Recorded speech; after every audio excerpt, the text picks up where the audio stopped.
আমরা যে বিষয়টা নিয়ে আলোচনা করছি সেটা পার্টস অফ স্পিচের একটা গুরুত্বপূর্ণ অংশ অ্যাডভার্ব। এই অ্যাডভার্ব ছাড়া অনেক বাক্যই অনেক সময় অর্থপূর্ণ করা সম্ভব হয় না। সুতরাং প্রত্যেককে অ্যাডভার্ব সম্পর্কে বিস্তারিত তথ্য জানা দরকার। আমরা যেটা দেখাচ্ছি প্রথমে অ্যাডভার্বস। এই অ্যাডভার্বের এখানে একটা সংজ্ঞা রয়েছে, সেটা ইংরেজিতে সংজ্ঞা। আমি একটু পড়ছি। An adverb is a word which generally qualifies or modifies a verb, an adjective, or another adverb, but it also qualifies or modifies a sentence or any part of speech except a noun and a pronoun. বাংলায় যদি বলি তাহলে যে word noun বা pronoun ছাড়া verb, adjective বা অন্য কোনো অ্যাডভার্ব এর কোয়ালিফায়ার অথবা মডিফায়ার হিসেবে ব্যবহৃত হয় তাকে অ্যাডভার্ব বলে। যে অ্যাডভার্ব কোনগুলো, যেমন এখানে কিছু শব্দ আছে, নাও, দেন, টুডে, টুমোরো, কেয়ারফুলি, এই শব্দগুলো মূলত অ্যাডভার্ব হিসেবে ব্যবহৃত হয়। An adverb modifies the meaning of A verb, an adjective or another adverb. আমরা যদি বড় সেন্টেন্সগুলো দেখি তাহলে যেটা পাবো, এখানে আমরা তিনটা সেন্টেন্সে দেখানোর চেষ্টা করছি। যে প্রথম সেন্টেন্সে অ্যাডভার্ব সুইটলি, স্মাইলকে মডিফাই করছে, লিজা স্মাইল সুইটলি। দ্বিতীয় সেন্টেন্সে মানে সুইট অ্যাডজেক্টিভকে মডিফাই করছে অ্যাডভার্ব ভেরি। আর তৃতীয় সেন্টেন্সে লাউডলি একটা অ্যাডভার্ব যাকে মডিফাই করছে কোয়েট দ্বারা। তো তাহলে এখানে দেখা যাচ্ছে যে অ্যাডভার্ব ভার্বকে, অ্যাডজেক্টিভকে এবং অ্যাডভার্বকে মডিফাই করে থাকে। তো এছাড়া আমরা আরও কিছু দেখতে পারি, যেটা হলো যে অ্যাডভার্ব অনেক সময় শুধু সেন্টেন্সকেই মানে সেন্টেন্সের এই ভার্ব, অ্যাডজেক্টিভ, অ্যাডভার্বকেই করে না, পুরো সেন্টেন্সকেও মডিফাই করতে পারে। যেমন unfortunately no one was present there. No one present there, that means it was unfortunate that no one was present there. এখানে আনফর্চুনেটলি দ্বারা আমরা পুরো বাক্য নো ওয়ানকে মডিফাই করে ফেলছি। দ্বিতীয় সেন্টেন্সে প্রবেবলি দ্বারা আই অ্যাম মিস্টেকেন সেন্টেন্সকে মডিফাই করা হচ্ছে। সুতরাং সেন্টেন্স পুরো বাক্যকেও মডিফাই করতে পারে। বাংলায় সাধারণত আমরা বিশেষণের অতিশায়ন, বাক্যের অতিশায়ন যেটা বোঝায় সেটাই এটাকে বোঝানো হয়। যে বাক্যের অতিশায়ন মানে পুরো বাক্যকে যে ওর দ্বারা অতিশায়িত করা হয়। অ্যাডভার্বস যাদেরকে মডিফাই করে, অ্যাডভার্বস দ্যাট মডিফাই ভার্ব। এখানে রহিম ওয়াক স্লোলি, ওয়াক ভার্বকে মডিফাই করা হচ্ছে স্লোলির দ্বারা। It is very beautiful dress, এখানে বিউটিফুল একটা অ্যাডজেক্টিভ যাকে মডিফাই করা হচ্ছে ভেরি দ্বারা।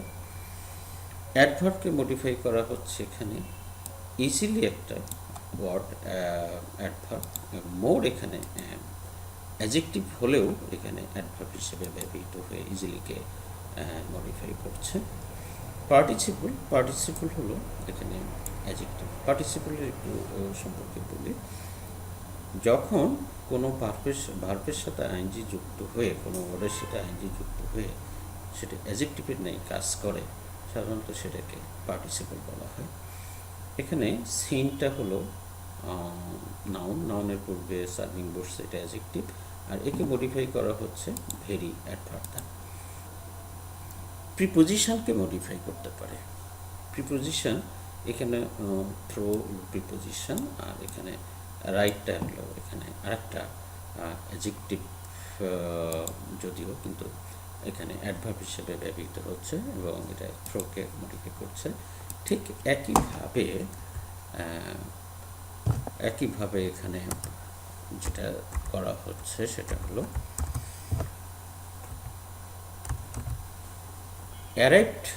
I arrived long before the time. Long before the time, এখানে বিফোরটা হলো প্রিপোজিশন, লংটা একটা অ্যাডজেক্টিভ বাট এই বাক্যে অ্যাডভার্ব হিসেবে ব্যবহৃত হচ্ছে।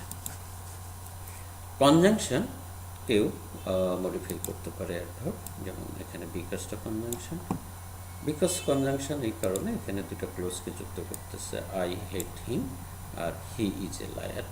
এখানে বিকজ কনজাংশন আর সিম্পলিটা হলো অ্যাডভার্ব। এই সিম্পলি দ্বারা বিকজকে মডিফাই করা হচ্ছে। পরের সেন্টেন্সে যদি আমরা দেখি তাহলে আফটারটা এখানে কনজাংশন আর জাস্টটা হলো অ্যাডভার্ব। তাহলে এই আফটার কনজাংশনকে মডিফাই করা হচ্ছে জাস্ট দ্বারা। আর সর্বশেষ আমরা যেটা দেখব যে সেন্টেন্সকে কীভাবে মডিফাই করা হয়। এখানে আই হ্যাভ ফেইল্ড একটা সেন্টেন্স, যাকে আনফরচুনেটলি দ্বারা মডিফাই করা হচ্ছে, অর্থাৎ পুরো সেন্টেন্স মডিফাই হচ্ছে সেটা আনফরচুনেটলি দ্বারা। দ্বিতীয় সেন্টেন্সে ইউ আর রাইট একটা ওয়ার্ড, যেটাকে মডিফাই করা হচ্ছে এভিডেন্টলি দ্বারা। তো ছোট বন্ধুরা, আমরা এখানে যেটা দেখলাম যে অ্যাডভার্ব এমন একটি পার্টস অফ স্পিচ যা নাউন এবং প্রোনাউন ছাড়া মোটামুটি সকল পার্টস অফ স্পিচকেই মডিফাই করতে পারে বা কোয়ালিফাই করতে পারে, বাক্যকেও কোয়ালিফাই করতে পারে। তো আমরা বিষয়গুলো একটু ভেবে দেখব, বা যখন কোনো বাক্য লিখবো বা দেখবো তখন যেন আমরা সবসময় এই বিষয়টা দেখি। এরপরে আমরা যেটা যাব সেটা হলো যে অ্যাডভার্বের ক্লাসিফিকেশন। অ্যাডভার্বের ক্লাসিফিকেশন করতে গিয়ে আমাদের যে বিষয়গুলো আমরা মূলত মূল ক্লাসিফিকেশন প্রথমে আগে একটু দেখতে চাচ্ছি। মূল ক্লাসিফিকেশনের মধ্যে আমরা দেখছি যে অ্যাডভার্ব প্রধানত 3 প্রকার। এটা হলো সিম্পল বা ইন্ডিপেন্ডেন্ট অ্যাডভার্ব, ইন্টারোগেটিভ অ্যাডভার্ব আর রিলেটিভ অ্যাডভার্ব।